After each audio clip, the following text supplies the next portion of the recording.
A very good morning to you traders. It's Mark here from the day trading room. Time is approaching 10:30. It's in the morning London time on a Friday morning, and I just wanted to get this video out there to talk about the change in market conditions from one day to the next and how really we can pinpoint it down to looking at a really short time frame or a small cluster of candles that give us an idea that the day type may be changing. Because as traders, as day traders, we are looking to section off or categorize the type of day and use the right tool for the job. And so all throughout the day, all throughout the pre-market, we're gathering information to try and give us an idea to gauge the type of day. If it's going to be a trending day, obviously we're not going to be taking fade counter trend type trades. If it's going to be a choppy rotational day, then we're not looking for any continuation patterns. So that's something I talk about a lot in the program, and it's something that I use, constantly, trying to use the right tool for the job. But you need to keep assessing the market, keep taking the market's pulse, keep looking at all the clues and giving it that guidance. So first of all, before we talk about that, I just want to say at the moment the markets are great for trading. This is the time to put in the effort and really focus. I know several weeks ago, probably several months ago now, um, talks about the markets being slow and then there's not a lot of continuation. You don't get that stretch, and that's fine. That's when you step back a little bit. You just pick a good trade for the day, one or two good trades, and that's fine. You're just looking at creating that income stream, just to keep it ticking over. When the markets pick up and become more favourable, that's when you look at your trading plan, you increase your size if necessary, you trade a bit more frequently, you spend a bit more time in front of the screen, you up the game a little bit. That's what trading's about. You back off when the opportunity is not there, and then you start to put the effort in, increase your size, whatever, etc, etc, etc, as the conditions become more favorable for your type of trading. And this is good. The market conditions at the moment are good. We're getting some good volatility, but not extreme volatility. We're getting some opening drives. We're getting a little bit of different types of moves, levels tested, rejected. So it's a good time to really focus on your trading and put in some effort at the moment. But back to the original. What we're talking about, how we're spotting when markets are changing. Now, listen, for the past 3 days, yes, prior day excluded, we closed pretty much at the VWAP, and the close I'm talking about the cash close. So at 9 o'clock London time, there's the VWAP there, and we've in fact just get the drawing pen out. Uh, there's the VWAP, we've closed there, and again, not far off the VWAP there, and then finally there. So we're getting these extensions away from the VWAP at some point in the day, and then we're getting a retracement back to the VWAP, an oscillation around the VWAP for a while, and then extensions away, and it just that was what was happening. This was a little bit different today because we had that sort of probe, but that soon turned around and the VWAP came into play again, and no one was willing to continue that buying or selling in a sort of unfavorable position, because the further we get away from the VWAP, the more desperate people have to become to do the buying or selling. I'm not talking desperate as in exhaustion or flush type move, but if it's a long way away from the VWAP, they really need to want those contracts for them to keep buying and to keep driving it higher. It's more likely they'll back off and we'll get mean reverting, because that's what happens to the market most of the time. So that was pretty much the conditions we were in. We were pushing up, we were probing down. It was a case of waiting for topping or bottoming patterns at extremes away from the VWAP and then playing the move back. And that was working very, very nicely. And actually coming into yesterday, after 3 days though, you start to think, listen, you can't go to the well too many times. That's been working. We've been probing up, probing down, levels, been breaking a little bit, failing, coming back. Tape's been quite nice and clean. You've been seeing that first probe, that second probe. Just get a drawing pen out to illustrate what I'm talking about. On the tape, you get the first probe, you get the second probe, maybe a little bit higher, and you just get that stall. Just get that stall, and then you've got a nice quantified trade set up there on the short side. But coming into yesterday, I was aware that we had 3 days of that. We've been consolidating a while. This is a 5 minute chart, by the way, but you can see, we've not done a lot really in terms of for the past week or so. 300 points isn't an awful lot considering the volatility at the moment. So, bearing in mind that may happen, and what gave us the clue that we need to change from looking to for the counter trend trades to actually joining this party and taking some continuation stuff, regardless of how much the Dow is up or down. Too many people are looking at the Dow up or down, going, "Oh, it's 100 up, 200 up." Forget about the number. Just look at the price action. It doesn't matter. In the context of the daily chart, it doesn't matter. Think of the flash crash. I know it's an extreme example, but think of the flash crash. We're putting some silly numbers up on that day. People weren't concerned that it was down 1,000 almost on the Dow. They were just concerned about getting their order done. Same sort of thing, but on a smaller scale. So at what point did we say, okay, let's stop fading things now and start looking for continuation? For the first trade, that's fine. You got that push down. We had that little probe.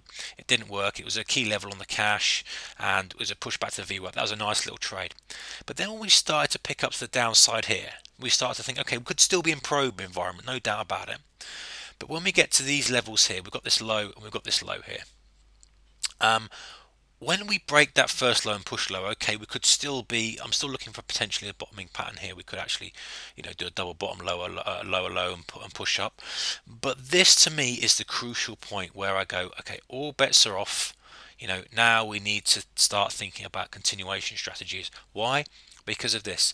There's the low, there's the low. So we've got two good lows, and okay, we can call those a one probably because there's not much room in between them. But how's the price responding? It broke through, it pulled back. So at this point right here, okay, especially after European close at 4:30 London time, I want to see what's happening there, because often we're going to get those probes, as you've probably spotted. We get those probes about that time occasionally that reverse, so we've got to be aware of that. But how's the price responding? And also I've got some good levels back here, so I've got a lot of levels, and I want to see how the price is responding to these levels. Very, very key for me. And to see this candle here, this candle here, this candle here start to go lower, and if you need more confirmation about here, we're in a completely different environment. Serious downside candles, pullbacks that are only, this is a 5-minute candle by the way, and we're taking 5, 10, 15, 20, 25, 30, 35, 40 minutes to undo 5 minutes of selling. That is giving you a clue that game off for mean reverting trades. We are in a complete not a reprice situation. We're in complete probe really, to look for new price levels that the market's going to be happy at. We're looking for continuation. We're not looking anymore for those counter trend trades, because all the evidence is there. We've broken key levels, we've held at key levels, we've got acceleration to the downside. 10 minutes has given us a 70 point drive. It's taken us 40 minutes just to do what 5 minutes of selling can do. Just look what that means. Think about what that means. If it's taking 40 minutes for us to move up what took 5 minutes to undo, and there's no sign of any volume coming in, look at your volume here drying right off, then you've got to stay on the side of the momentum. You've got to be thinking, okay, this is continuation trades. Wait for my setups. Look, what are my setups for continuation strategies? Wheel them out, bring them out the file, put them on your desk, whatever you need to do. Think of them in your head, and then look for those setups, because the market has changed conditions. It's changed environment. Not to say that counter trend trading and mean reverting won't work, but why make life hard for yourself? Why not use this type of trade that's more conducive for the environment? And then on, it was just those, it was the first pullback type trades. It was just selling pullbacks, looking for panic into the close, and it was just one of the days where you had to shift your mindset. Now if you struggle to do that, that's fine. Maybe stand aside for that sort of day, but all you need to do is, all I'm saying really is to be constantly assessing conditions. Let's have I'm just going to pause the video now and bring up a 1 minute chart with the ticks. Okay, here's the old faithful ticks. Just again, we're looking at anything that gives us a clue what the market conditions are going to be. And if you look at the ticks, very rarely they go above 500. Every time they've gone above 500, pretty much after European close, actually before that, is rejected. So having that information there is very powerful, because if you're looking to jump on the short side, why not wait for a little pullback up in ticks and take that sort of trade in conjunction with your setup? Look at what the market's telling you. It's telling you that the ticks, as a reminder what the ticks are, if they're on the low side, it's that bids are being hit. more than offers at that particular moment in time. Trades are being conducted on the bid. In other words, sellers are more aggressive. And actually, if we go back a couple of days ago, you can see how useful they were. Look at this. They didn't even go below, what was the low? Like minus 300 all the way through the morning. If that's not something to say to you, stay on the long side, or if you still think we're in rotational, at least wait for some sort of indication that the market may be turning. And this is where we got interesting, because after we put these low ticks in, notice we couldn't actually get back to any reasonable highs. And that's okay. So you're going to miss all this because you're waiting for more information, and you see then we're starting to oscillate more around the zero. Yes, we've got a positive bias, but look, all throughout here we were pushing, apart from this quiet period here, which is lunchtime.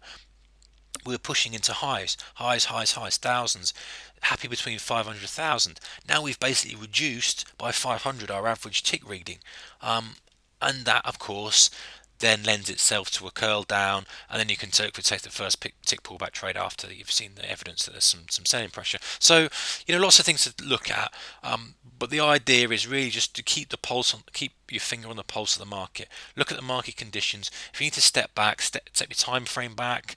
Look at all the things you need to. If you don't use the ticks, that's fine. Look at what you use.